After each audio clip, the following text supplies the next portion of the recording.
സിഹിർ ബാധിച്ചവരുടെ എണ്ണം കൂടിക്കൊണ്ടിരിക്കുകയാണ്. പകപോക്കലിനും വൈരാഗ്യം തീർക്കാൻ വേണ്ടിയിട്ട് ഇന്ന് കേരളത്തിലും ലോകത്തും പലയിടത്തും ഏറ്റവും കൂടുതൽ ഉപയോഗിക്കുന്ന ഒരു ആയുധമായിട്ട് സിഹിർ മാറിയിട്ടുണ്ടെന്നുള്ളതാണ്. കഴിഞ്ഞ ദിവസം എന്റെ മനസ്സിനെ ഏറ്റവും കൂടുതൽ വേദനിപ്പിച്ച ഒരു രംഗം ഞാൻ കാണുകയുണ്ടായി. ഒരു 10-11 വയസ്സ് മാത്രമുള്ള ഒരു ആൺകുട്ടി അവന് മേൽ സിഹിർ ബാധിച്ച് സ്വന്തം നിയന്ത്രണം വിട്ട് അവന്റെ ഉമ്മാനെ ഉപ്പാനെ ആക്രമിച്ചുകൊണ്ടിരിക്കുന്ന രംഗം ഞാൻ എന്റെ കണ്ണുകൊണ്ട് നേരിട്ട് കണ്ടതാണ്. ഒരു 6 മാസം മുമ്പ് ഞാൻ തമിഴ്നാട്ടിലേക്ക് ഒരു സോളോ ട്രിപ്പ് നടത്തുമ്പോൾ ഏർവാടി ദർഗ ഞാൻ സന്ദർശിക്കുകയുണ്ടായി. അതിനു മുമ്പ് ഞാൻ റെസ്റ്റോറൻറ്റ് ഭക്ഷണം കഴിക്കുമ്പോൾ എൻ്റെ തൊട്ടടുത്ത ടേബിളിൽ ഒരു മലയാളി കുടുംബം, അതിൽ 5-6 പേരുണ്ട്, അതിലൊരു പെൺകുട്ടി ഉണ്ടായിരുന്നു. പിന്നീട് ഞാൻ വൈകുന്നേര സമയത്ത് ഏർവാടി ദർഗയുടെ ചുറ്റോറം നെട്ടോട്ടം ഓടുന്ന ആ പെൺകുട്ടിയാണ് കണ്ടത്. ഒരു 10-18 വയസ്സ് മാത്രമേ ആ പെൺകുട്ടിക്ക് ഉണ്ടാവുള്ളൂ.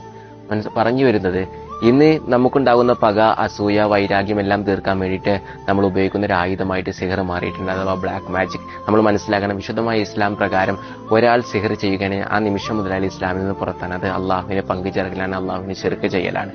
മാത്രമല്ല, നമ്മളെന്ന് ഒരാളിനെ തകർക്കാൻ വേണ്ടി സിഹർ ചെയ്തിട്ടുണ്ടെങ്കിൽ നമ്മൾ മരിക്കുന്നതിന് മുമ്പ് മരിച്ചതിന് ശേഷം അതിനുള്ള എല്ലാ കാര്യങ്ങളും നമ്മൾ അനുഭവിക്കുന്നുള്ളതാണ്.